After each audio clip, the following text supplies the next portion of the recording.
मैं खुद एक स्टूडेंट रहा हूँ और 10 साल से मेरा अनुभव है इस फील्ड में। ऑफलाइन क्लास ले रहा हूँ। ऑनलाइन कंपटीशन की तैयारी में बच्चों को सबसे ज़्यादा दिक्कत कहाँ आती है? जीके जीएस करंट अफेयर को समझने में। वो बुक से याद कर लेते हैं, रट लेते हैं, या यूट्यूब चैनल से रट लेते हैं। यही है कि अगर आपका सिलेक्शन हुआ तभी इस क्लासेस का मकसद पूरा होगा। जनरल कंपटीशन सारा खेल पेशेंस का है। अगर आप पेशेंस बना के रखते हैं तो निश्चित तौर पर आज नहीं तो कल आपको नौकरी होगा।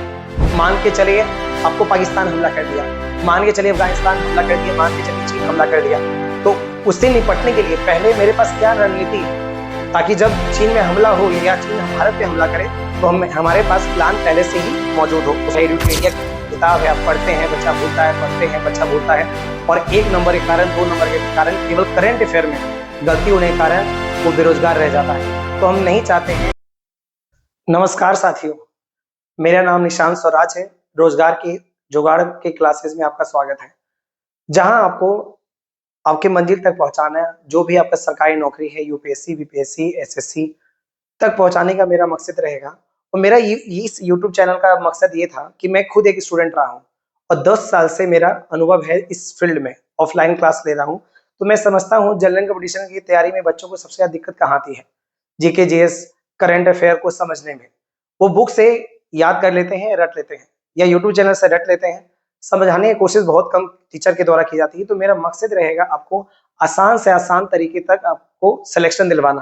कि मेरे इस रोजगार के क्लासेस का मकसद बस यही है कि अगर आपका सिलेक्शन हुआ तभी इस क्लासेस का मकसद पूरा होगा।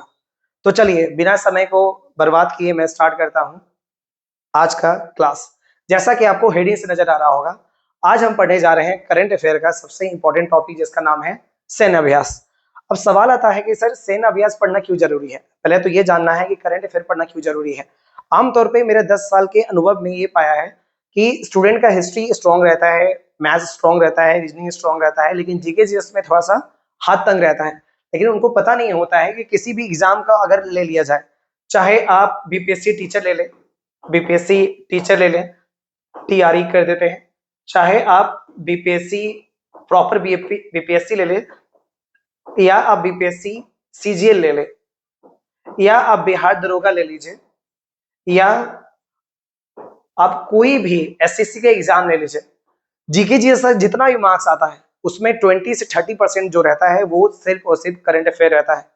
मान लीजिए आप एग्जाम दिए बीपीएससी टीचर का, उसमें 40 नंबर जो है वो जनरल स्टडी से है, और 40 नंबर में 5 से 6 नंबर आपका आता है करंट अफेयर।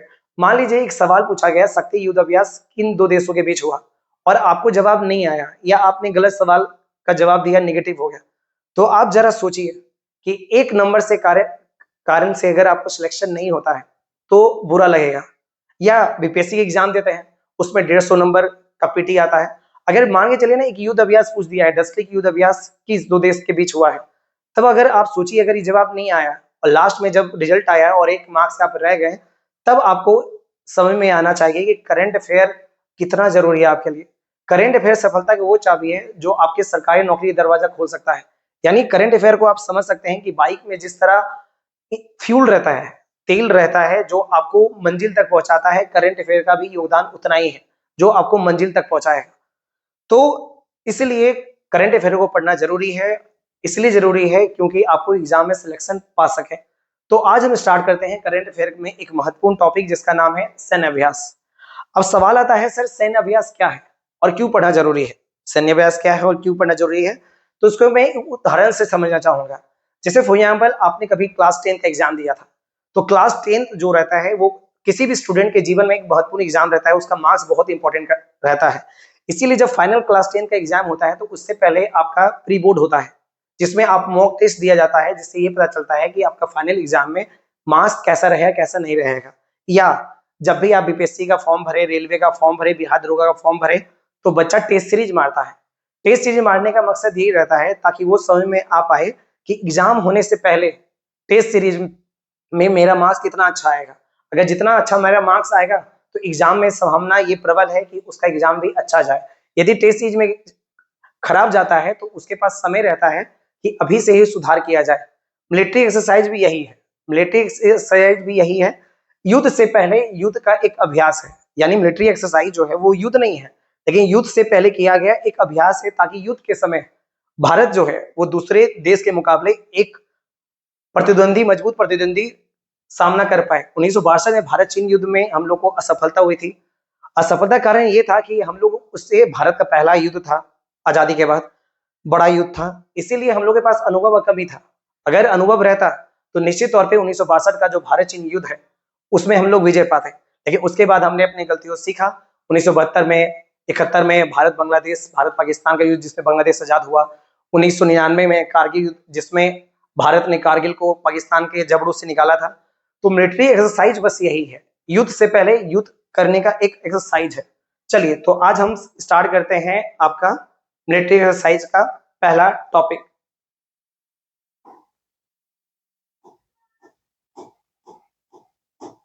और हाँ, एक बात आवश्यक सूचना, तो क्लास को ये कभी स्किप ना करें। करंट अफेयर का मकसद ये नहीं है केवल करंट अफेयर पढ़ना है।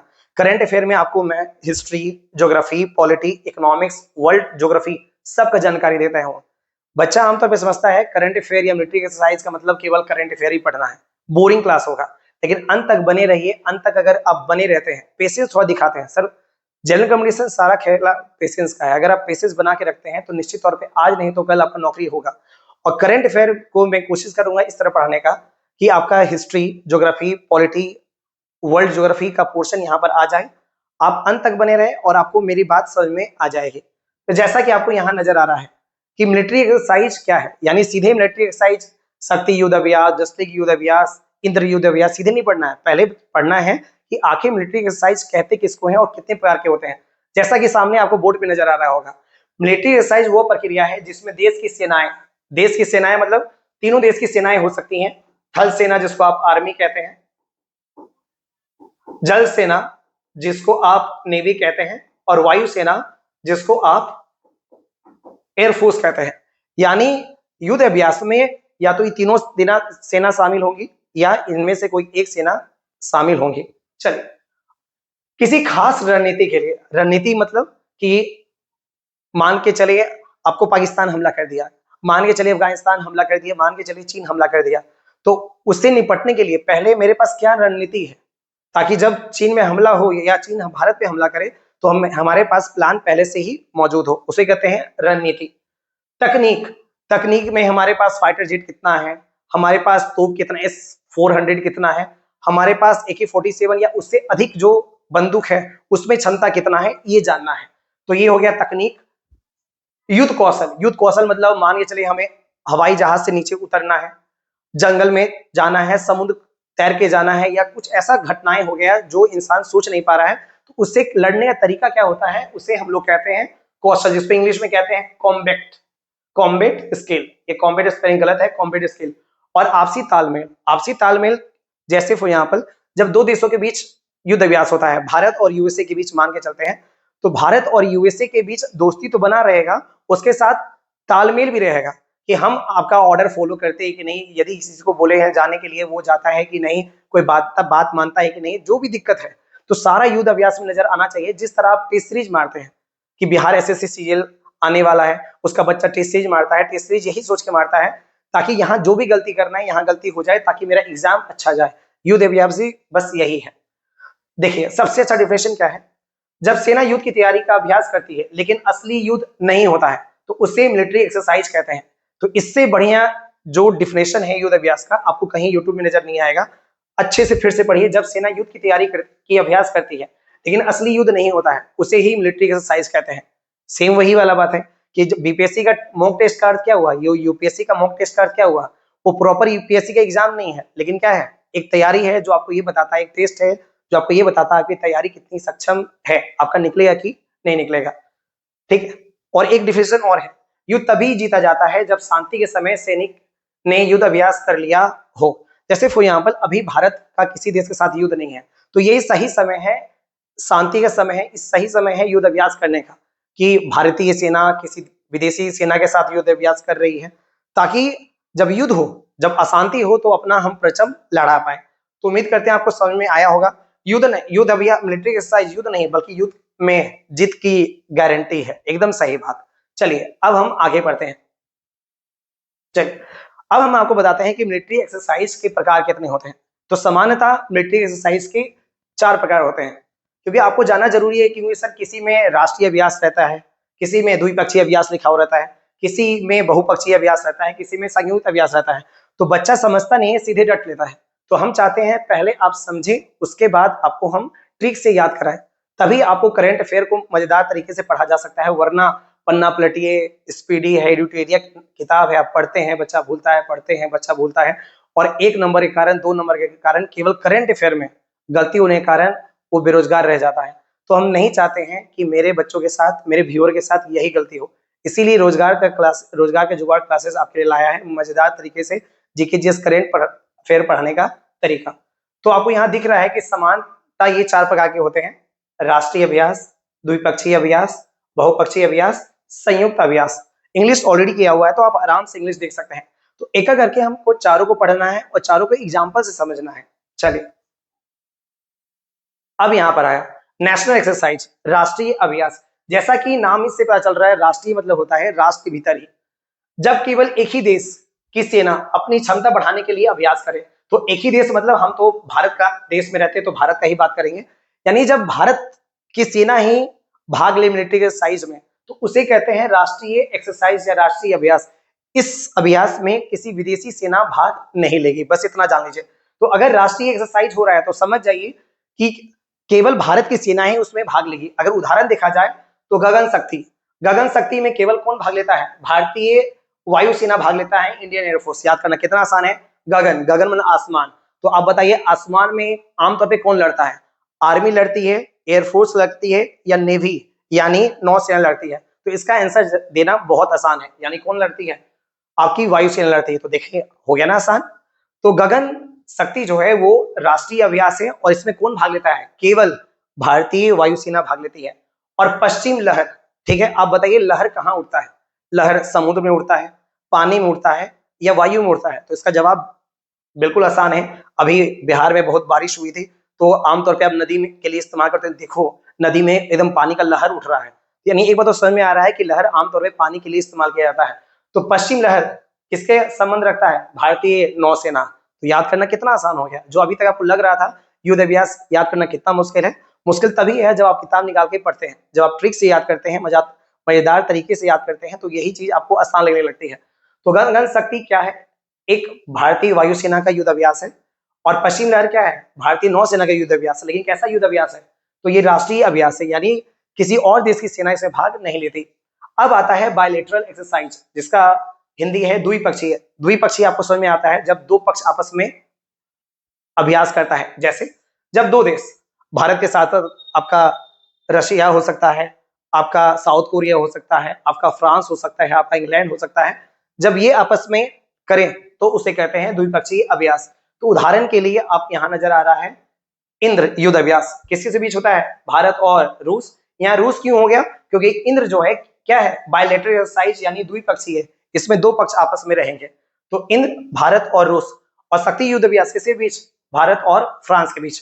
तो आप नजर डालिएगा तो बायलैटरल में दो देश, और राष्ट्रीय अभ्यास में भारत की ही विभिन्न सेनाएं भाग लेती हैं। तो आपके सामने स्क्रीन पे है, पहले एक बार इसको जल्दी से पढ़ लीजिए। तो ये केवल स्लाइड, एक स्लाइड नहीं है सर, इसमें 4 प्रीवियस सवाल है, पहला, दूसरा, तीसरा और चौथा। तो समझने की कोशिश करें कि राष्ट्रीय अभ्यास क्या है, ताकि आपको समझ में आ जाए कि सब सवाल आए गगन शक्ति राष्ट्रीय अभ्यास किस सेना ने भाग लिया था और कहां हुआ था, तो आपको समझ में आए कि राष्ट्रीय अभ्यास होता क्या है। एक बार स्क्रीन पे आप देख लीजिए।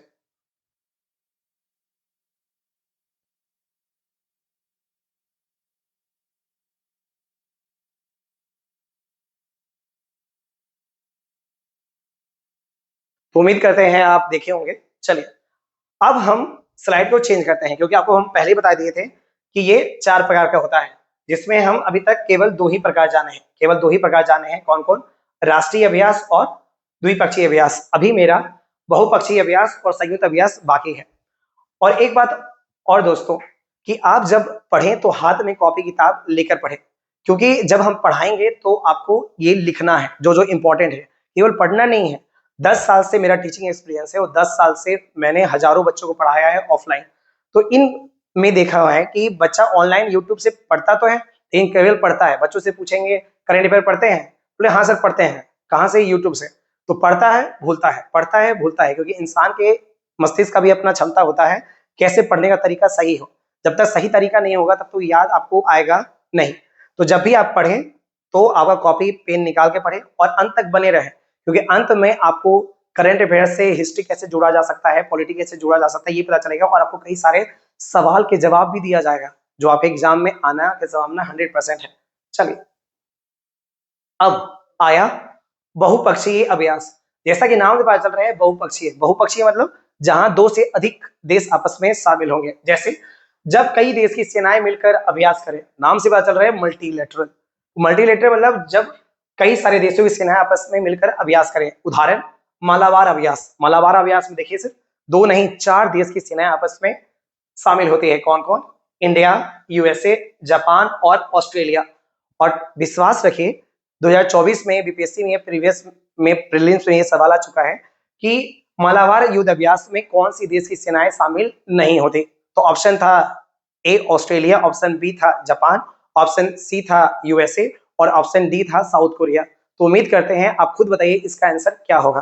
तो आप वीडियो रोकिए और सोचिए इसका आंसर क्या होगा। हाँ आपने सही सोचा, इसका आंसर है साउथ कोरिया। बस इसी तरह मन लगा के पढ़िए और करंट अफेयर जीके जीएस इतना आसानी से खत्म हो जाएगा रोजगार के जुगाड़ के चैनल के माध्यम से और मेरे माध्यम से, आपको समझ में नहीं आएगा। चलिए अब आता है ज्वाइंट एक्सरसाइज कि संयुक्त अभ्यास क्या कहते हैं। तो देखिए मल्टीलेटरल एक्सरसाइज में बहुपक्षीय अभ्यास में क्या था, जिसमें 2 से अधिक देश की सेनाएं भाग लें। संयुक्त अभ्यास में क्या है, तो जब एक ही देश की अलग अलग सेनाएं जैसे 3 आर्मी, एयरफोर्स और नेवी मिलकर भाग लेती हैं। यानी ज्वाइंट एक्सरसाइज में विदेशी देश की सेनाएं भाग नहीं लेंगी। तो अब आपके मन में आ रहा होगा सर फिर आप बताइए कि राष्ट्रीय अभ्यास और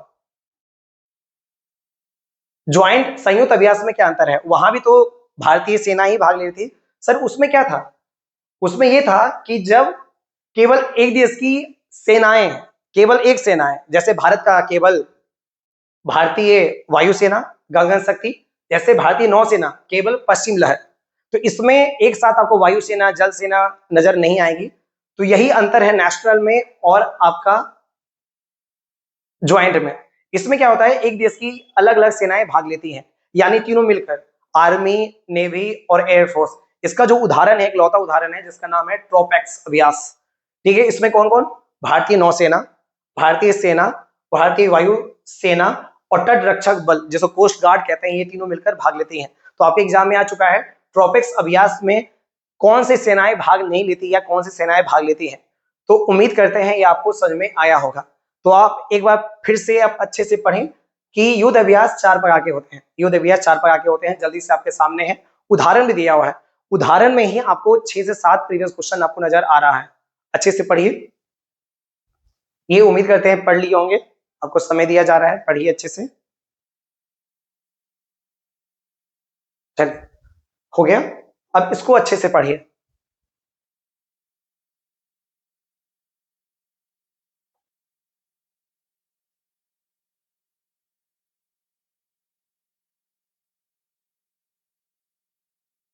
चलिए अब हो गया, तो स्टार्ट करते हैं आज का पहला क्लास या पहला क्वेश्चन बोल सकते हैं कि आज का पहला क्वेश्चन हम स्टार्ट करते हैं।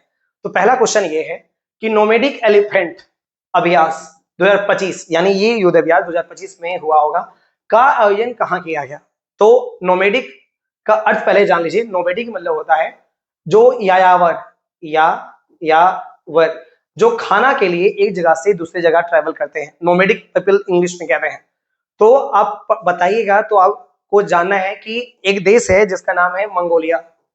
कहा जाता है सर मंगोलिया में 30% जो है वो नोमैडिक पीपल है। 30% जो है केवल नोमैडिक पीपल है, यानी जो खाना के तलाश में एक जगह से दूसरी जगह जाते हैं। और मंगोलिया की राजधानी जो है वो है उलान बटार। तो उम्मीद करते हैं इसका आंसर आपको समझ में आया होगा। नोमैडिक एलिफेंट युद्ध अभ्यास 2025 का आयोजन कहाँ हुआ था, उलान बटार। और उलान बटार किसकी राजधानी है, तो मंगोलिया की राजधानी है। चलिए इस क्वेश्चन को थोड़ा सा एक और एक्सप्लेन करते हैं, इस क्वेश्चन को और एक्सप्लेन करते हैं। तो ये जो नोमैडिक एलिफेंट था, ये इसका 17वां संस्करण था, इंग्लिश में कहते हैं 70th एडिशन। अब सवाल आता है सर कि आज की डेट में ना, आज के डेट में संस्करण भी पूछ देता है कि शक्ति युद्ध अभ्यास का संस्करण कितना था, लेकिन बच्चा को समझ में आता नहीं है कि संस्करण का अर्थ क्या होता है। सर जैसे मान के चलें किसी का एनिवर्सरी होता है, 2024 में शादी हुआ, तो बताइए 2025 में उसका कितना एनिवर्सरी होगा, तो उसका फर्स्ट एनिवर्सरी होगा। 2026 में कितना एनिवर्सरी होगा, दूसरा एनिवर्सरी हो गया। मान चलिए किसी इंसान का जन्म आपका 2000 में हुआ है, तो 2000 में होता है, 2001 में उसका कौन सा बर्थडे मनाया जाएगा, तो पहला बर्थडे मनाया जाएगा। सेम उसी तरह है, अगर ये 17वां संस्करण है तो आप समझ जाइए इससे पहले 16 बार हो चुका होगा और ये 17वां बार होगा। तो इसको रटना नहीं है स्टूडेंट, इसको बस समझना है कि आखिरकार 17वां संस्करण का अर्थ क्या हुआ। 17th एडिशन इंग्लिश में कहते हैं। तो 17वां संस्करण था जो 2025 में भारत और मंगोलिया के बीच हुआ। ये द्विपक्षीय, द्विपक्षीय मतलब आपको समझ में आ रहा होगा कि इसमें केवल 2 ही देश भाग लेंगे। सैन्य अभ्यास था जिसका आयोजन मंगोलिया की राजधानी उलान बटोर में हुआ। जो कहाँ हुआ, मंगोलिया की राजधानी उलान बटार में हुआ। और आपको पता होना चाहिए सर कि एशिया का सबसे बड़ा मरुस्थल, एशिया का सबसे बड़ा मरुस्थल का नाम जो है वो है गोबी मरुस्थल, जो किस 2 देश में है, मंगोलिया और चीन में है। और ये दोनों आपको पता है ये एशिया महादेश में आते हैं, ये एशिया महादेश में आते हैं। तो आपके एग्जाम में आ गया ना, देखिए वर्ल्ड ज्योग्राफी का सवाल आ गया कि गोबी मरुस्थल, पहला तो सवाल आएगा एशिया का सबसे बड़ा मरुस्थल कौन सा है, तो इसका आंसर है गोबी मरुस्थल। और ये किन 2 देशों के बीच में है, तो ये है मंगोलिया और चीन के बीच में है। आपको पता होना चाहिए कि मंगोलिया जो है वो एक स्थल रूप देश है, स्थल रूप, इंग्लिश में कहते हैं land lock country, land lock country. इसका अर्थ ये हुआ कि ये चारों तरफ स्थल से घिरा हुआ है, यानी इसके पास कोई समुद्र नहीं है। तो लैंड लॉक, जैसे भारत का अगर बात करें तो नेपाल क्या है, लैंड लॉक कंट्री है। आपका भूटान लैंड लॉक कंट्री है। अगर हम स्टेट का बात करें तो बिहार जो है वो लैंड लॉक स्टेट है, यानी बिहार के पास कोई अपना समुद्र नहीं है, बिहार चारों तरफ स्थल से घिरा हुआ है। तो उम्मीद करते हैं आपको लैंड लॉक समझ में आया होगा। तो आपको ये बताना है, आज का सवाल है, सवाल को लिखिए और कमेंट बॉक्स में आंसर जरूर दीजिएगा कि इसका आंसर क्या होगा। तो आपको बताना है विश्व का सबसे बड़ा लैंड लॉक कंट्री कौन है। तो उम्मीद करते हैं जिसको आंसर पता होगा वो कमेंट बॉक्स में लिखेंगे, और जिसको आंसर नहीं पता है तो आपको घबराने की जरूरत नहीं है। आप वर्ल्ड ज्योग्राफी जब स्टार्ट करें तो पता चल ही जाएगा, लेकिन आप गूगल का इस्तेमाल करें और कमेंट बॉक्स में इसका आंसर जरूर लिखें, ताकि आप एटलीस्ट आप सर्च तो मारें। तो ये आपका पहले सवाल का जवाब था।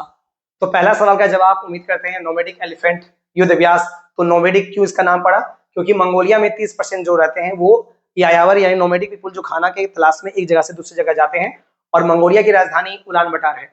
तो नोमैडिक पीपल किस 2 देश के बीच होता है, तो भारत और मंगोलिया के बीच होता है।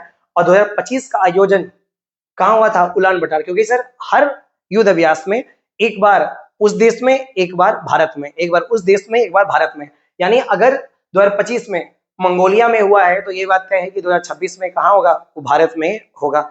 याद करना कितना आसान है। चलिए अब आते हैं दूसरा सवाल पे, अब आते हैं दूसरा सवाल पे। पहले एक बार इस सवाल को पढ़ लीजिए अच्छे से, आपके सामने स्क्रीन पे नजर आ रहा होगा।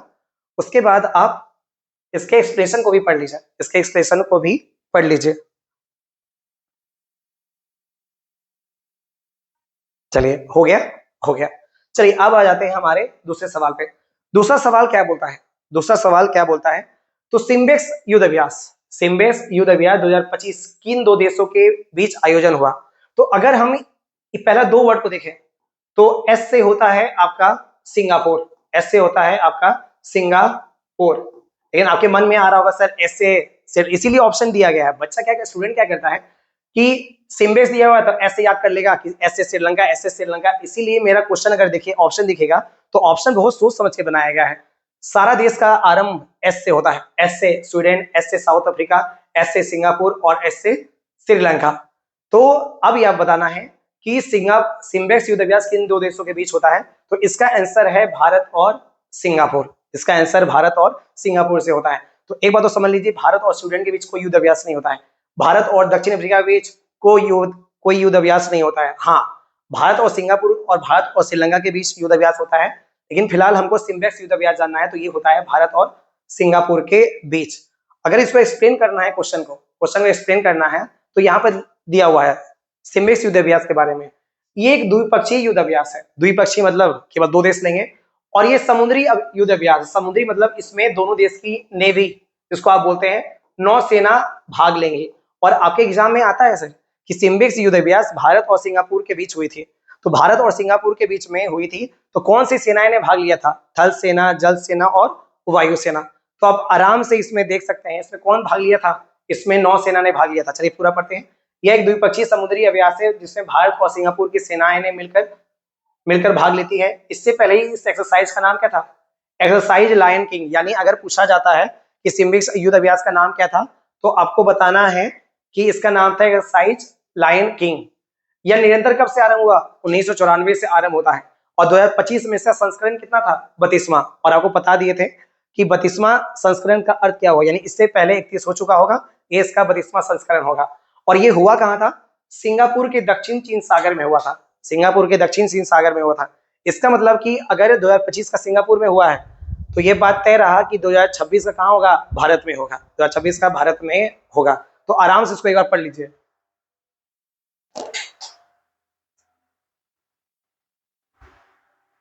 चल ठीक, तो आपको बताते चलूं कि सर क्या सिम्बिक्स के अलावा भारत और सिंगापुर के बीच कोई युद्ध अभ्यास होता है? तो चलिए देखते हैं भारत और सिंगापुर के बीच कौन कौन युद्ध अभ्यास होता है। चलिए हम लिख लेते हैं। तो भारत और सिंगापुर के बीच में तो एक तो सिम्बिक्स होता ही है, और कौन कौन होता है? तो चलिए बोल्ड कुरुक्षेत्र युद्ध अभ्यास, क्षेत्र युद्ध अभ्यास, ये भी भारत और सिंगापुर के बीच होता है। इसके अलावा अग्नि वॉरियर, इसके अलावा अग्नि वॉरियर, यानी 3 युद्ध अभ्यास होता है भारत और सिंगापुर के बीच। तो आपको नजर आ रहा होगा, पढ़िए। सिम्बिक्स जो कि यहाँ सवाल था, बोल्ड कुरुक्षेत्र युद्ध अभ्यास और अग्नि वॉरियर युद्ध अभ्यास, ये 3 युद्ध अभ्यास होता है जो होता है किसी से बीच? भारत और सिंगापुर के बीच। तो मेरा सवाल दोस्तों केवल क्या था? मेरा सवाल था आपको कि सिम्बिक्स युद्ध अभ्यास किसके से बीच होता है। तो भारत और श्रीलंका के सिंगापुर के अलावा आपको पता चला कि सिम्बिक्स के अलावा 2 युद्ध अभ्यास और होते हैं। तो चलिए अब आते हैं क्वेश्चन नंबर 3 पर। क्वेश्चन नंबर 3 कहता है पासेक्स एक्सरसाइज 2025 भारत और किस देश के बीच हुई थी? तो भारत और किस देश के बीच हुई थी? तो पहले आप लोग जो जानते हैं, जो पढ़ते हैं, वो जानने बताने की कोशिश करें कि इसका आंसर क्या होगा। समय लें। चलिए, कोई इंसान बोला होगा ग्रीस, कोई इंसान बोला होगा यूनाइटेड किंगडम, लेकिन आपको पता है इसका सही जवाब आपके चारों ऑप्शन में नहीं है।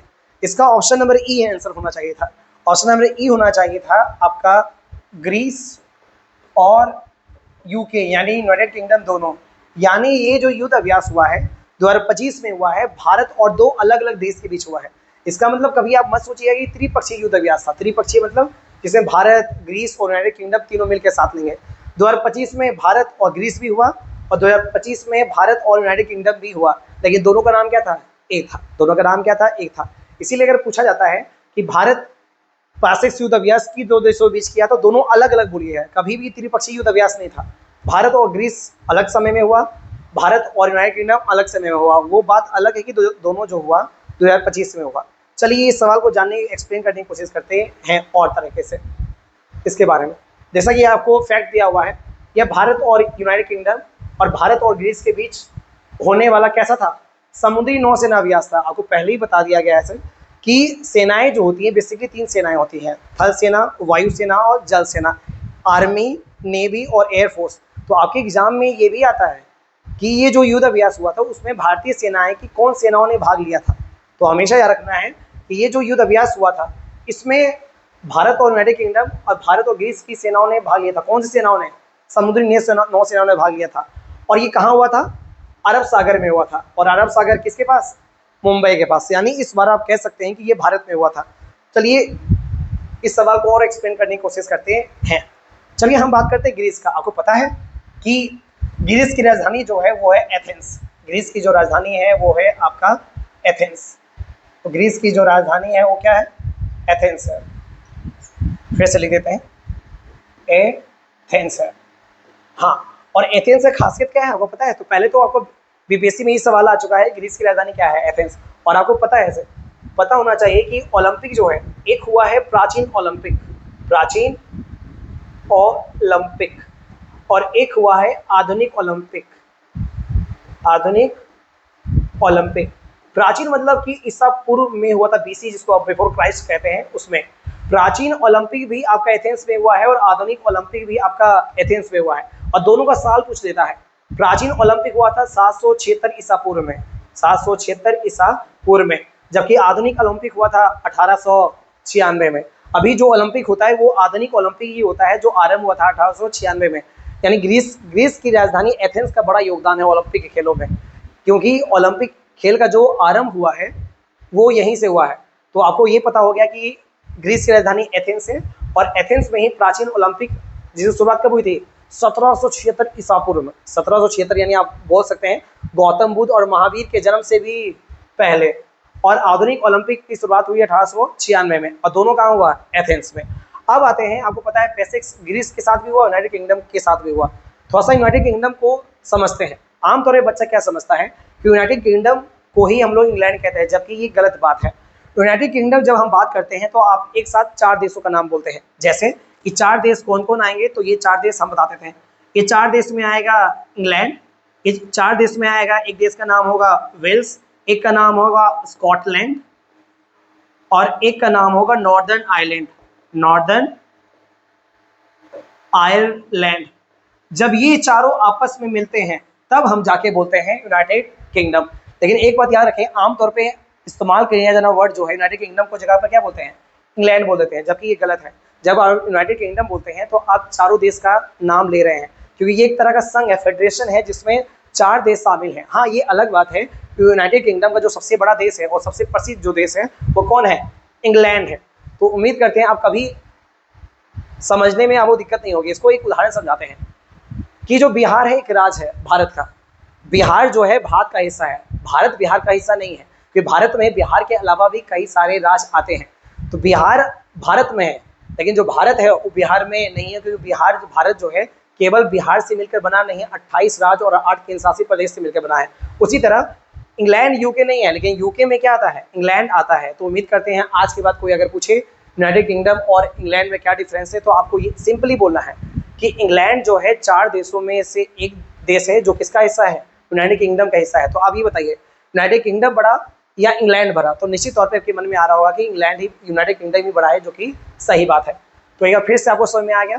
तो देखिए, ग्रीस का राजधानी एथेंस, तो वर्ल्ड ज्योग्राफी हो गया, ये आपका ओलंपिक हो गया, तो खेलकूद हो गया। यूनाइटेड किंगडम में 4 देश आता है, तो फिर से आप, तो आपके एग्जाम में आ चुका है सर। यूपीएससी 2018 में पूछा गया था कि यूनाइटेड किंगडम में कौन सा अंग नहीं है। तो हमेशा याद रखिएगा ये जो 4 है यही आपका यूनाइटेड किंगडम का अंग है। तो आई होप आपको समझ में आ रहा होगा। एक बार अच्छे से पढ़ लीजिए पेसिस युद्ध अभ्यास के बारे में। तो पेसिस युद्ध अभ्यास का आंसर है ग्रीस और यूनाइटेड किंगडम। और 2025 में कहाँ हुआ था? तो हुआ था अरब सागर। अरब सागर किसके पास? तो मुंबई के पास। तो आई होप आपको पूरी तरह अच्छी समझ में आया होगा। अब हम आगे बढ़ते हैं अगले सवाल पे। अगला सवाल क्या कहता है? अगला सवाल क्या कहता है? शक्ति युद्ध अभ्यास। शक्ति युद्ध अभ्यास का आयोजन कहाँ संपन्न हुआ था? पहले आंसर देने की कोशिश कीजिए। शक्ति युद्ध अभ्यास, तो पहले ये बताना है कि शक्ति युद्ध अभ्यास हुआ किसके बीच था? तो हुआ था भारत और फ्रांस के बीच। किसके बीच हुआ? भारत और फ्रांस के बीच। अब ऑप्शन देखते हैं। ये पूछ रहा है किसके बीच नहीं हुआ था, ये पूछ रहा है का आयोजन कहाँ संपन्न हुआ, कहाँ पे हुआ? तो लंदन, तो लंदन पहले खत्म हो गया क्योंकि लंदन जो है वो इंग्लैंड की राजधानी है। नई दिल्ली, हाँ नई दिल्ली हो सकता है क्योंकि इसमें भारत भी था। पेरिस भी हो सकता है क्योंकि ये फ्रांस की राजधानी है। लेकिन ला कैवेलरी, तो ये क्या है? तो आपको बता देते हैं सर कि फ्रांस का पेरिस के बाद जो एक बड़ा शहर है उसका नाम है ला कैवेलरी। और इसका जो आंसर है वो ऑप्शन नंबर 4 ही है। इसका जो आंसर है ऑप्शन नंबर 4 ही है। यानी शक्ति युद्ध अभ्यास का आयोजन जो हुआ था वो ला कैवेलरी में हुआ था। तो एक बार इस सवाल को अच्छे से जरूर देख लें।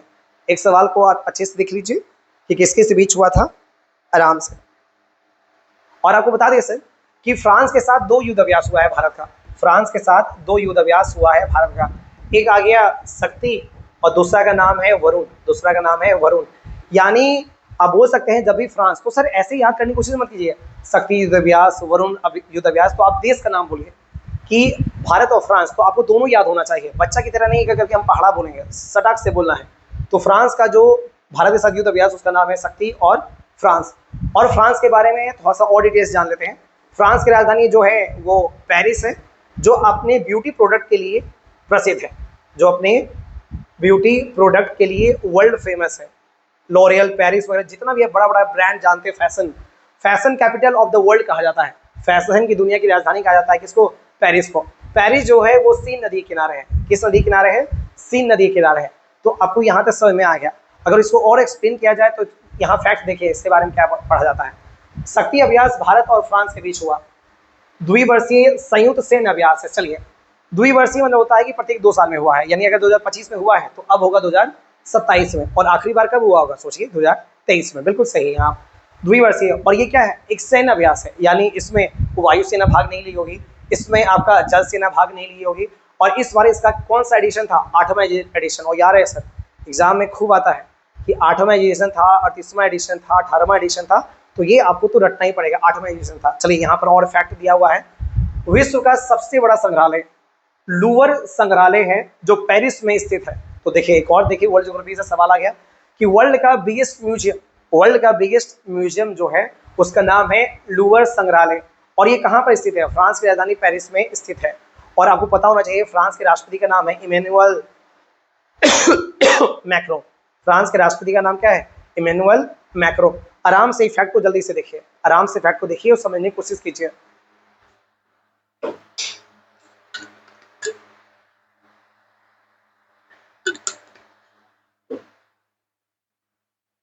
चलिए, आई होप आप इसको समझ में आ गया होगा। तो एक बार आप फिर से चले जाइए पीछे। तो शक्ति युद्ध अभ्यास कहाँ हुआ, तो ला कैवलरी में हुआ।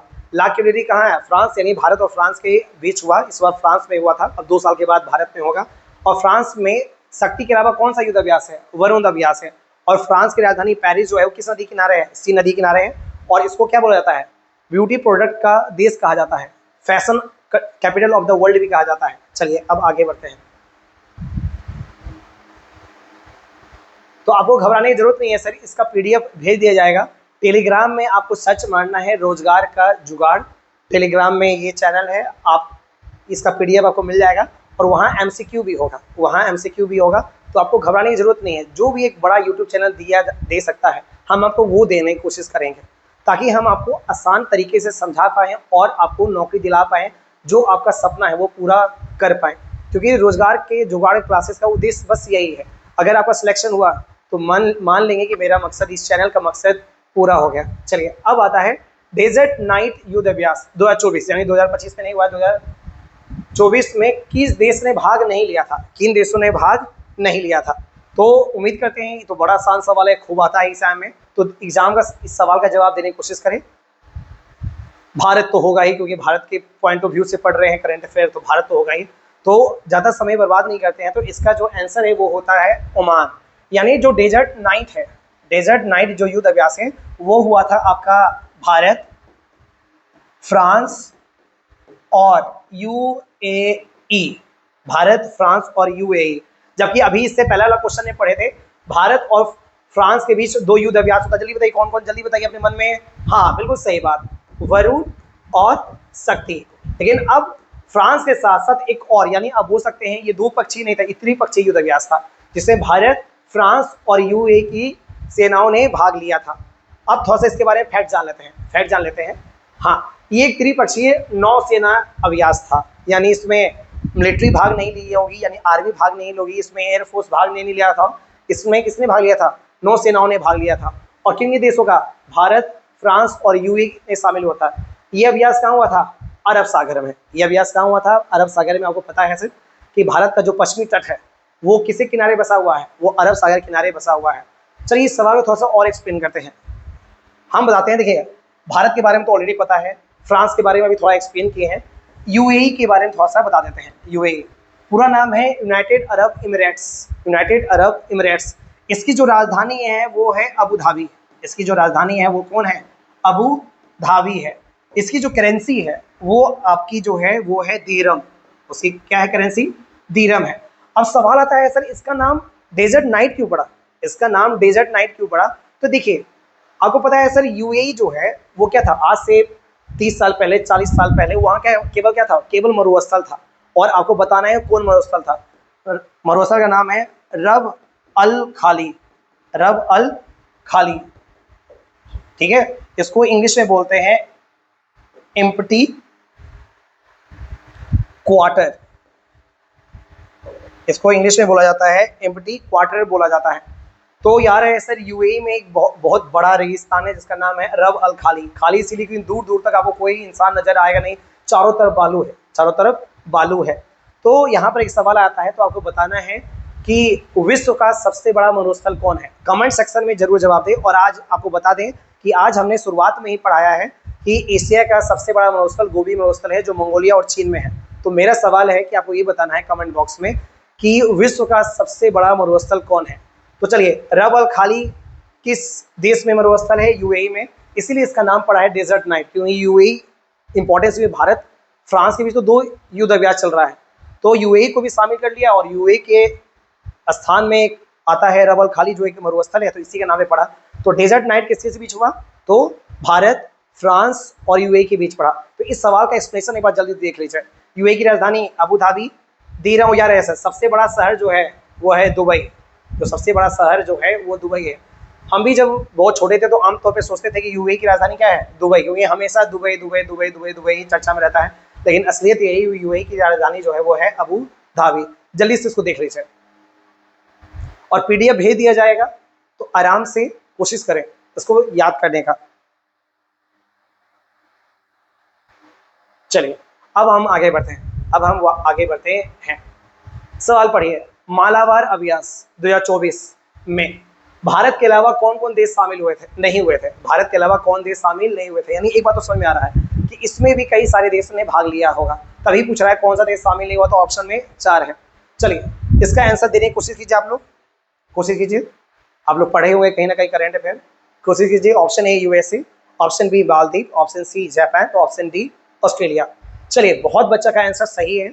उसका आंसर जो है वो कौन शामिल नहीं हुआ था? वो है आपका मालदीव। वो कौन है? मालदीव। यानी एक बात तो समझ में आ रहा है कि इसमें कौन कौन शामिल हुआ होगा।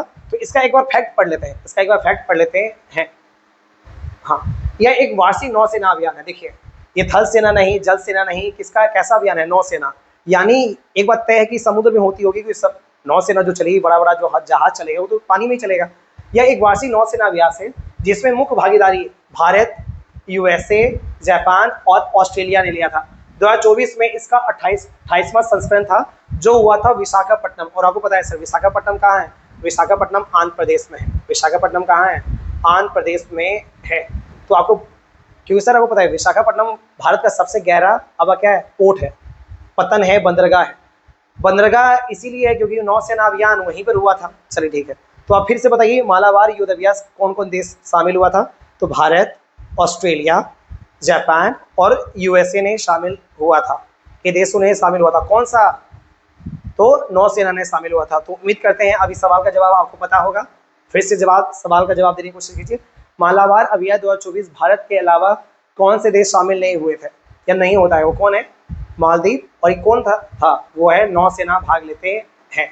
और कौन सेना भाग लेते हैं? वो नौसेना भाग लेते हैं। चलिए हम आगे बढ़ते हैं। और चलिए अब यहाँ पे बताते हैं कि जापान के साथ कोई युद्ध अभ्यास करता है कि नहीं। वो जापान के साथ भारत कोई भी युद्ध अभ्यास नहीं करता है। और ऑस्ट्रेलिया से, तो ऑस्ट्रेलिया से जो करता है वो आपका युद्ध अभ्यास का नाम है, अभी तुरंत बता देते हैं, उसका नाम है, हाँ, जापान से करता है सर। जापान से जो युद्ध अभ्यास करता है उसका नाम है धर्म गार्जियन। उसका नाम क्या है? धर्म गार्जियन। तो याद रखिएगा सर, धर्म गार्जियन किस 2 देश के बीच युद्ध अभ्यास है? तो भारत और जापान के बीच युद्ध अभ्यास है। और ऑस्ट्रेलिया के साथ केवल भारत जो युद्ध अभ्यास करता है उसका नाम है ऑस्ट्रा हिंद। उसका नाम क्या है? ऑस्ट्रा हिंद। तो ये तो ऑप्शन से ही छट जाएगा। हिंद इसीलिए पड़ा क्योंकि ऑस्ट्रेलिया का जो डायग्राम है, उसका जो पश्चिमी तट है वो आपका हिंद महासागर से घिरा हुआ है, और भारत का जो दक्षिण तट है वो हिंद महासागर से घिरा हुआ है। दोनों में हिंद महासागर कॉमन आ जाता है, इसलिए इसका नाम पड़ा ऑस्ट्रा हिंद। और जापान के साथ जो युद्ध अभ्यास है उसका नाम है धर्म गार्जियन। तो आराम से इस सवाल को देखिए, आराम से इस सवाल को देखिए और जानने की कोशिश करें कि इसका आंसर क्या होगा। अब अगर सवाल आता है तो छूटना नहीं चाहिए। चलिए, उम्मीद करते हैं ये सवाल आपको समझ में आया होगा। चलिए, और एक बात और कि मालाबार युद्ध अभ्यास में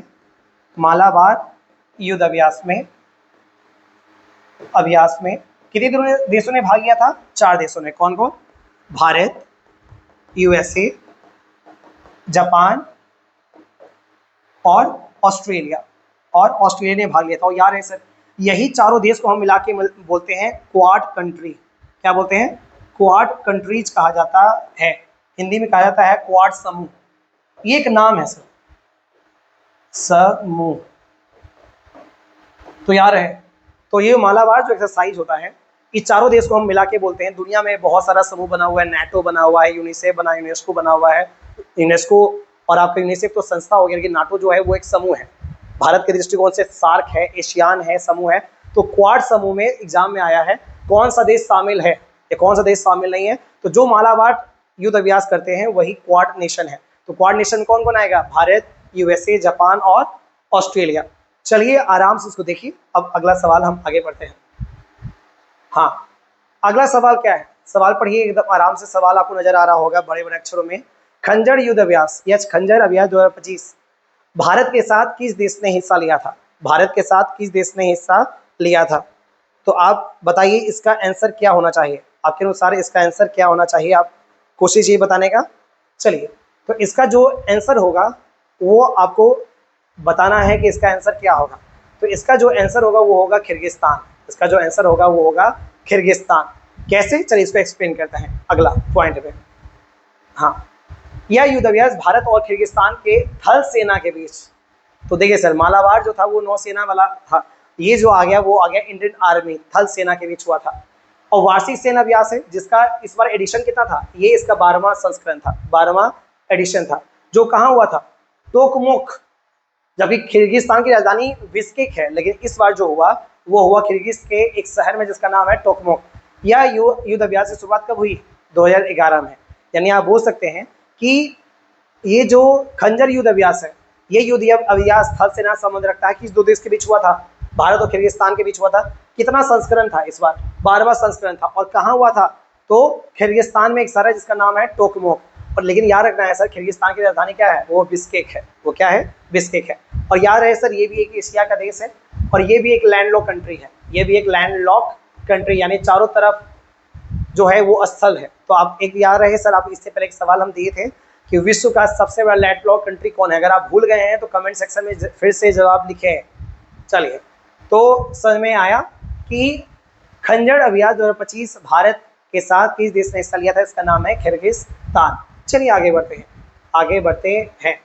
इंद्र अभ्यास, ठीक है, यहाँ पे मेरा सवाल है इंद्र अभ्यास, तो अच्छे से पढ़िए। इंद्र अभ्यास 2025 किसके से बीच हुआ था? किसके से बीच हुआ था? तो भारत तो एक तरफ कॉमन रहेगा। तो चलिए इसको एक्सप्लेन करते हैं। बहुत सारा बच्चा सही बोल रहा है, सब मत सोच रहे होंगे सही। तो इसका जो आंसर है वो आपका रूस है। इसका जो आंसर है वो क्या है? रूस है। चलिए अब इसको थोड़ा सा एक्सप्लेन करते हैं। ये आपको एक्सप्लेन करते हैं। जैसे कि आपको पता होना चाहिए करंट अफेयर, जब आज वीडियो रिकॉर्ड किया जा रहा है, यानी आज जो डेट है वो आज आपका 23 अगस्त है। कल आपको एस जयशंकर जो भारत के विदेश मंत्री हैं वो रूस के राष्ट्रपति व्लादिमीर पुतिन से जाके मिले थे। क्योंकि आपको पता है सर कि यूएसए को दिक्कत हो रहा है कि भारत की नज़दीकियाँ रसिया के साथ बढ़ रही है। भारत जो है वो ज़्यादातर जो तेल है वो कहाँ से खरीद रहा है? रूस से खरीद रहा है। यही दिक्कत हो रहा है यूएसए को। तो यूएसए भारत पर इम्पोर्ट टैक्स लगाया है, वो भी 50%। तो इम्पोर्ट पर टैक्स जो 50% लगाया है, तो रूस ने वादा किया है कि आपको मेरे से व्यापार करने के कारण आप पे टैक्स लगा है, तो आपको भारत के साथ जो भी व्यापार होता है उसमें कुछ छूट दिया जाएगा। इसीलिए आपका भारत के साथ मिल रहा है, भारत के विदेश मंत्री मिल रहे हैं, कुछ लाभ मिल जाए। तो इंद्र अभ्यास युद्ध अभ्यास जो है वो भारत और रूस के बीच हुआ था। भारत और रूस के बीच हुआ था। चलिए रूस को थोड़ा और एक्सप्लेन करते हैं। रूस को थोड़ा सा और एक्सप्लेन करते हैं। तो रूस के जो राष्ट्रपति, इसको नाम आपको पता चल गया होगा, व्लादिमीर पुतिन। व्लादिमीर पुतिन उनका नाम है। और रूस की राजधानी मॉस्को है। रूस की राजधानी मॉस्को है, ये आपको पता होना चाहिए, ये तो बच्चा वाला चीज है। और याद है सर, व्लादिमीर पुतिन जिस एरिया में रहते हैं उसका नाम है क्रेमलिन। उसका नाम क्या है?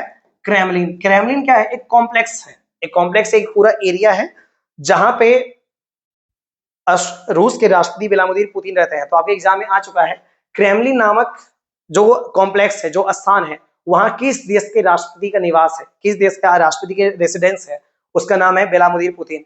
और रूस तो परिचय का मोहताज नहीं है। क्षेत्रफल में सबसे बड़ा यही है। क्षेत्रफल में सबसे बड़ा यही देश है। और केवल क्षेत्रफल में बड़ा नहीं, कि रूस में विश्व का सबसे गहरा आपका झील है, गहरा झील है। तो गहरा झील का नाम है बेकाल झील। बेकॉल झील। तो रूस का सबसे गहरा झील, विश्व का सबसे गहरा झील का नाम कौन है? बेकॉल झील, जो कहाँ आता है? जो रूस में आता है। और याद रखिए सर कि रूस जो है वो आधा भारत एशिया का हिस्सा है और आधा रूस का हिस्सा है। लेकिन जो राजधानी मॉस्को है वहां तक उसको बोला जाता है कि ये यूरोप का हिस्सा है। तो रूस में एक नदी है जिसका नाम है वोल्गा नदी। जिसका नाम क्या है? वोल्गा नदी। ये यूरोप की सबसे लंबी नदी है। ये यूरोप की सबसे लंबी नदी है। तो याद रखना है सर, यूरोप की सबसे लंबी नदी कौन है? वो वोल्गा नदी है, और पूरी तरह कहाँ बहती है? रूस में बहती है। तो आप बताइए कि वोल्गा नदी ये सब कहाँ आ गया? विश्व में अगर आया तो वर्ल्ड ज्योग्राफी में आ गया। फिर गहरा झील रूस में आता है जिसका नाम है बैकाल झील, वो भी कहाँ है? World geography. आपको क्लास की शुरुआत में ही बोला गया था कि बच्चा मिलिट्री एक्सरसाइज को केवल मिलिट्री एक्सरसाइज की तरह पढ़ता है, जबकि यहाँ history, geography, world geography, economics, politics सब आ जाएगा। चलिए, तो इंद्र युद्ध अभ्यास 2025 भारत और किस देश के बीच हुआ? तो इसका नाम है रूस। चलिए, इसको और एक्सप्लेन करते हैं। पहले आप आराम से इसको देखिए, जो जो एक्सप्लेन किया गया है इसको समझने की कोशिश कीजिए, और कॉपी में लिखिएगा जरूर, कॉपी में लिखिएगा जरूर। चलिए, अब इसको फैक्ट पढ़ लेते हैं। यह भारत और रूस के बीच द्विपक्षीय नौसेना अभ्यास है। देखिए, अब आया यहाँ पेज फेस, यानी जो इंद्र है वो आपके क्या है? नौसेना युद्ध अभ्यास है, यानी दोनों देश के नेवी के बीच हुई थी, जिसका पहला संस्करण यानी पहला एडिशन कब हुआ था? 2003 में। 2025 में इसका 14वां संस्करण था। 14वां संस्करण था, जो कहाँ पे हुआ था? जो हुआ था चेन्नई, भारत में। यानी अगर 2025 में भारत में हुआ तो ये बात तय है 2026 में रूस में ही किसी ना किसी शहर में होगा। वो अलग बात है, वो मॉस्को में हो जाए, वो पेट्रोलियम में हो जाए, कहीं भी हो जाए, लेकिन होगा तो रूस में ही संपन्न होगा। तो आराम से इसको पढ़ लीजिए।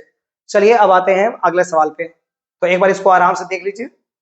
आवाज आते हैं दूसरा सवाल पे। चलिए, आगे आता है नॉर्मल नंबर सवाल है कि प्रचंड शक्ति युद्ध अभ्यास। प्रचंड शक्ति आपको नजर आ रहा होगा कि प्रचंड शक्ति युद्ध अभ्यास 2025 में भारत और कौन सी सेनाओं ने हिस्सा लिया था? भारत की कौन सी सेनाओं ने हिस्सा लिया था? तो क्या लगता है इसका आंसर क्या होगा? इसका आंसर होगा केवल और केवल थल सेना। इसका आंसर जो होगा वो होगा केवल और केवल थल सेना। यानी जल सेना ने भाग नहीं लिया था, यानी नेवी ने भाग नहीं लिया था, एयरफोर्स ने भाग नहीं लिया था, इनमें सभी तो नहीं होगा। इसका आंसर होगा थल सेना। तो एक बार इसका एक्सप्रेशन देख लेते हैं। इस बार इसका एक्सप्रेशन देख सकते हैं।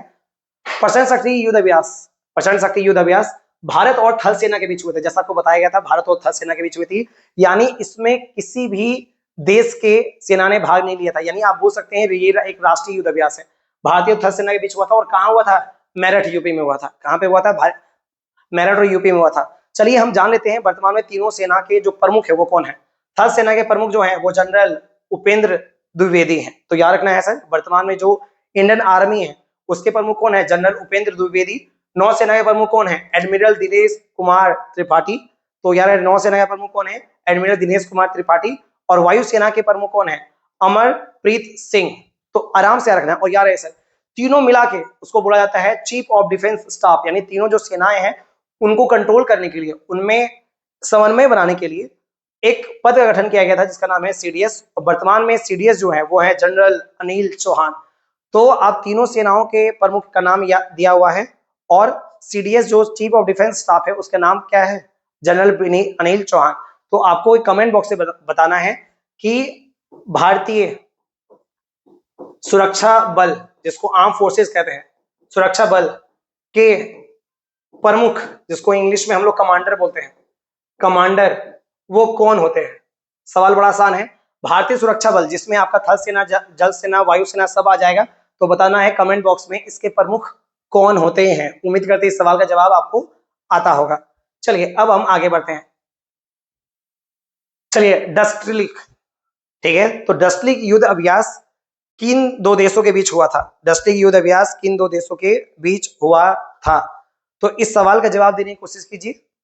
नहीं आएगा तो हम हैं यहाँ पे। चलिए, तो इसका जो आंसर है वो है आपका उज्बेकिस्तान। इसका जो आंसर है वो है उज्बेकिस्तान। तो डस्टलिक युद्ध अभ्यास, ठीक है। तो डस्टलिक युद्ध अभ्यास भारत और किस देश ने भाग लिया था? तो भारत और उज्बेकिस्तान ने भाग लिया था। किसने भाग लिया था? और आपको पढ़ा चुके हैं सर, भारत और किर्गिस्तान के बीच जो युद्ध हुआ, अभ्यास हुआ था, उसका नाम था खंजर। उसका नाम क्या था? खंजर। कुछ याद आया? तो बस आपको यहाँ पे ये सोचना है कि भारत और मंगोलिया के बीच युद्ध अभ्यास का नाम क्या था। देखते हैं कौन बच्चा ईमानदारी से पढ़ रहा है। और यार, पहला सवाल यही था, पहला सवाल यही था। युद्ध अभ्यास का नाम जो भी था उसको, उसका आंसर था भारत और मंगोलिया के बीच। चलिए, तो डस्टलिक युद्ध अभ्यास 2025 में भारत और किस देश के बीच हुआ? इसका आंसर है उज्बेकिस्तान। चलिए, फैक्ट के बारे में पढ़ते हैं। हाँ, डस्टलिक उज्बेकिस्तान में उज्बेक भाषा चलती है। उज्बेक में दोस्ती का अर्थ होता है आपका, डस्टलिक का अर्थ होता है दोस्ती, यानी फ्रेंडशिप। तो उम्मीद करते हैं आपको समझ में आया होगा कि डस्टलिक युद्ध अभ्यास का नाम क्यों पड़ा। सर हर नाम के पीछे कोई ना कोई कहानी होती है।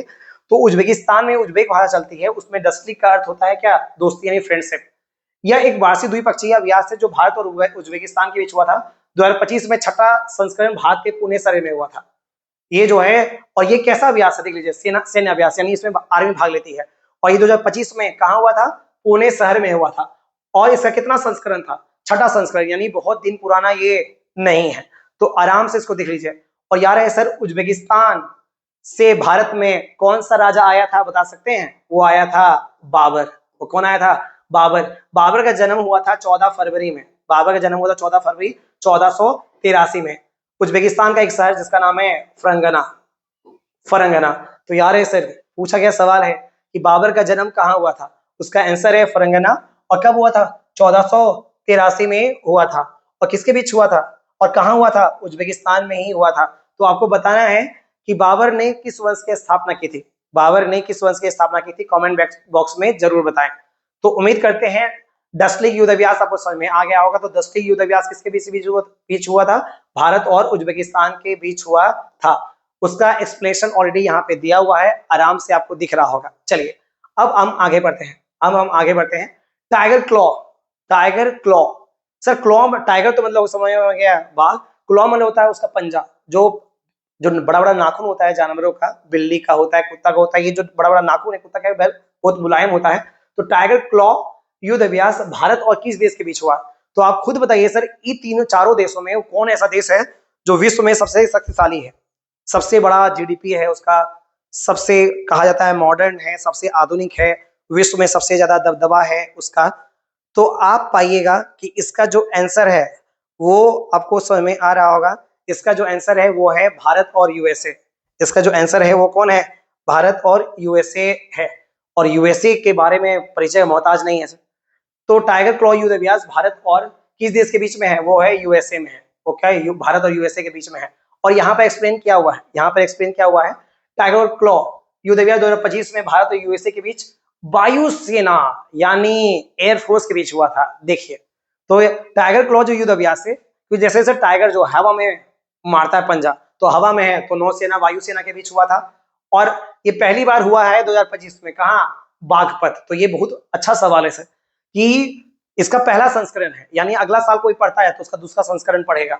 तो टाइगर क्लॉ युद्ध अभ्यास भारत और यूएसए के वायुसेना के बीच हुआ था। और ये पहली बार कहाँ हुआ? बागपत यूपी में हुआ। और आपको बता दें सर कि भारत और यूएसए टाइगर क्लॉ के अलावा और कौन कौन युद्ध अभ्यास है? टाइगर ट्रम्प, वज्र प्रहार और युद्ध अभ्यास। यानी आप बोल सकते हैं कि भारत और यूएसए के बीच सबसे ज्यादा युद्ध अभ्यास होता है, जिसका नाम कितना है? 4। और यार ऐसे फ्रांस के साथ क्या बताए थे? वरुण और शक्ति। और भारत और यूएसए के बीच 4 युद्ध अभ्यास होता है। कौन कौन? तो एक तो भाई साहब टाइगर क्लॉ है। एक कौन है? Tiger claw. दूसरा है आपका टाइगर ट्रम्प। ट्रम्प मतलब तो पता है होता है सर जीत होता है, ट्रम्प मतलब विक्ट्री होता है। और वज्र प्रहार। और तीसरा चौथा जो है जिसका नाम ही सिर्फ युद्ध अभ्यास है, यानी युद्ध अभ्यास के आगे कुछ नहीं लगा हुआ है, बस इसका नाम ही युद्ध अभ्यास है। तो 4 युद्ध अभ्यास होता है भारत और यूएसए के बीच। एक टाइगर क्लॉ, टाइगर ट्रम्प, वज्र प्रहार और युद्ध अभ्यास प्रॉपर। युद्ध अभ्यास 2025 या 2024 किस 2 देश के बीच होता है? तो आपको सीधे बोलना है भारत और यूएसए के बीच होता है। तो आराम से आप देख लीजिए। तो देखिए मेरा सवाल केवल क्या था? टाइगर क्लॉ, लेकिन इसके अलावा आप 3 युद्ध अभ्यास भी पढ़ लिए हैं जो आपको एग्जाम में आता है। पिछले साल देखिए एमटीएस का सवाल है, वज्र प्रहार भारत और किस देश के बीच हुआ था? तो इसका आंसर क्या है? भारत और यूएसए। तो इसको एक बार आप आराम से देखिए, विजुलाइज याद करने की कोशिश कीजिए सर। करंट अफेयर का कोई शॉर्टकट नहीं, इंटरेस्टिंग तरीके से पढ़ाया जा सकता है, बस इतना किया जा सकता है। चलिए अब अगला सवाल किया जाता है, प्रचंड प्रहार। ठीक है, प्रचंड प्रहार युद्ध अभ्यास 2025 में कौन शामिल, किस सेना ने भाग लिया था? किस सेना ने भाग लिया था? तो 4 ऑप्शन है, थल सेना, जल सेना, वायु सेना और इनमें सभी। यानी एक बात तो समझ में आ रहा है, ये क्या है?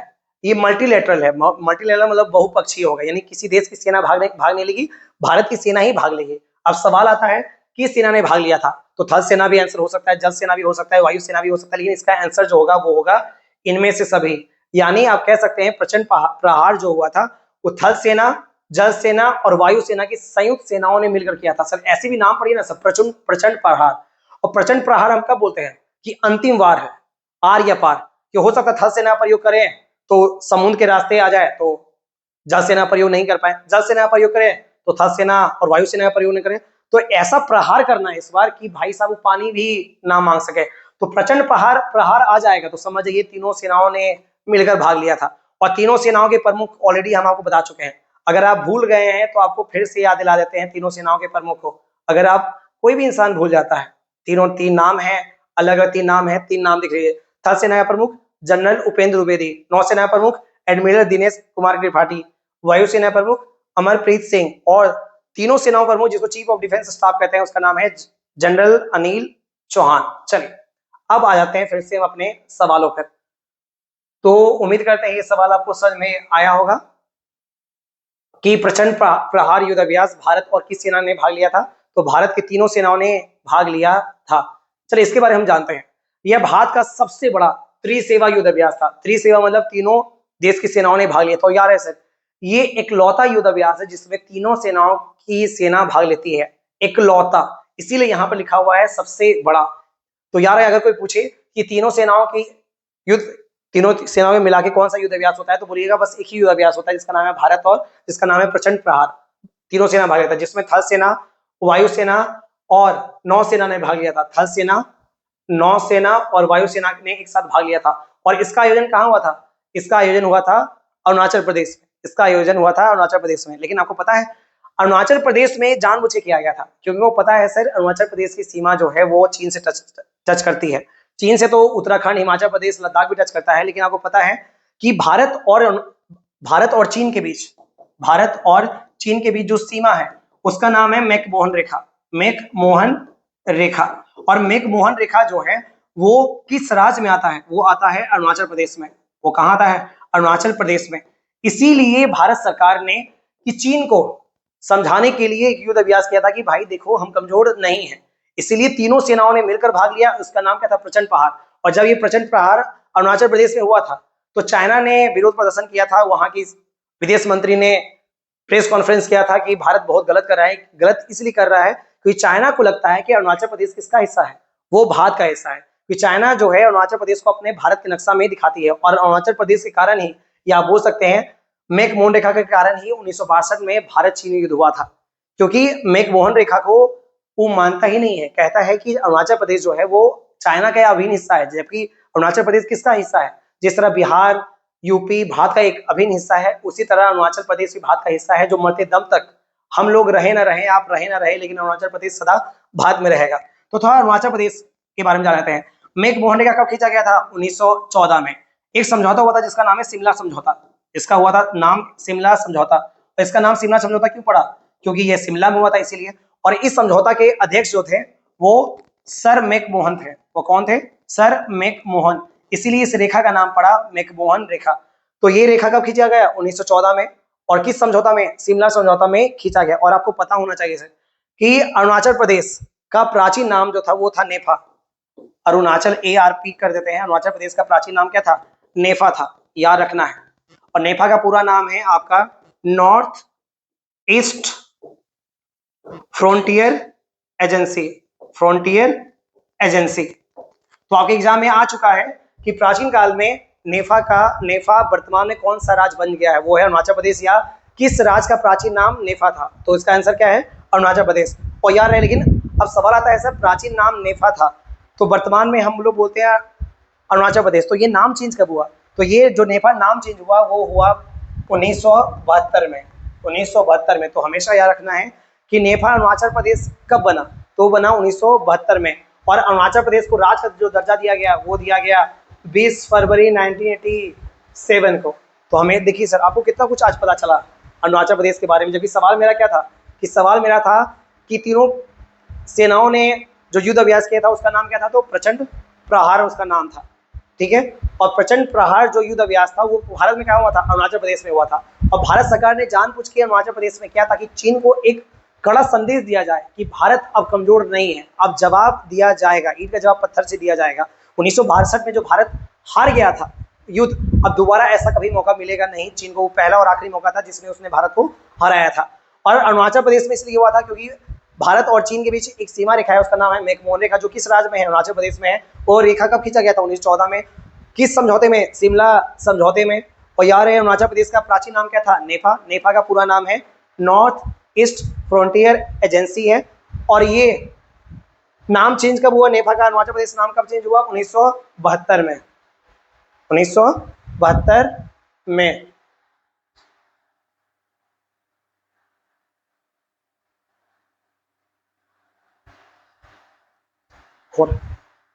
चलिए, तो एक बार इसको आप पढ़िए, इसको एक बार आराम से पढ़िए, क्या हो रहा है क्या नहीं हो रहा है। ठीक है, सब कुछ जान लिया आप। आगे बढ़े, चलिए आगे बढ़ते हैं। सूर्य किरण युद्ध अभ्यास, नाम से इतना बड़ा प्यारा नाम है, सूर्य किरण युद्ध अभ्यास भारत और किस देश के बीच में हुआ था? तो आप बताइए सर, वो कौन सा ऐसा देश है जहां पर हिंदी चलता है? यानी वहां का ऑफिशियल लैंग्वेज तो हिंदी नहीं है, लेकिन वहां बड़ी मात्रा में भारतीय लोग रहते हैं, जहां पर कोई सीमा नहीं है, आने जाने का कोई रोक टोक नहीं है, बस गेट फाटक लगा है, उसमें आधार कार्ड दिखाइए, आराम से आज जा सकते हैं। तो उम्मीद करते हैं इसका आंसर आपको पता चल गया। इसका आंसर जो है वो है आपका नेपाल। उसका जो आंसर है वो क्या है? नेपाल। सूर्य किरण युद्ध अभ्यास 2024 में भारत और किस देश के बीच आयोजन किया गया होगा? ये हमारा पड़ोसी देश वो है मेरा नेपाल के बीच हुआ था। और इसका एक्सप्रेशन देख लीजिए। तो सूर्य किरण एक द्विपक्षीय वार्षिक सैन्य अभ्यास है, यानी इसमें नौसेना भाग नहीं लेती, नेवी भाग नहीं लेती, इसमें वायुसेना, आर्मी भाग, एयरफोर्स भाग नहीं लेती, इसमें कौन भाग लेती है? केवल और केवल आर्मी। सूर्य किरण एक द्विपक्षीय अभ्यास है, जो सैन्य अभ्यास है, जो भारत और नेपाल के बीच संपन्न हुआ था। ये इसका कितना संस्करण था? ये इसका 18वां एडिशन था। तो उम्मीद करते हैं आपको, अगर आप देखा जाए तो हम आपको 14 क्वेश्चन पढ़ाए हैं और ये आखिरी क्वेश्चन था, लेकिन अगर आप एक्सप्लेन देखिएगा, पूरा प्रॉपर फिर से वीडियो देखिएगा, तो आप पाइएगा कि लगभग मैंने 30 से 35 युद्ध अभ्यास पढ़ा है। केवल युद्ध अभ्यास नहीं पढ़ा है, उसके साथ आपका वर्ल्ड ज्योग्राफी, उसके साथ हिस्ट्री, जैसे एथेंस में बताया गया था, ओलंपिक वाला खेल के बारे में बताया गया था आपको, वर्ल्ड ज्योग्राफी, सबसे गहरा मरुस्थल, यूरोप की सबसे बड़ी नदी, जो भी है, अब वो पढ़ाया गया था। क्योंकि पढ़ाने का तरीका इसलिए यही होता है कि बच्चों को करंट अफेयर को ऐसा पढ़ाया जाए जो बच्चों को पढ़ने में मजा आए। तो उम्मीद करते हैं आपको अच्छा लगा होगा, और ये वीडियो को आप जितना बार देख सके उतना बार देखें, और कृपया कर साथ दें, क्योंकि रोजगार चैनल का पहला, रोजगार के जुगाड़ का पहला ये आपका वीडियो है जो बनाया गया था। अब हर दिन इसी तरह आपका वीडियो आते रहेगा।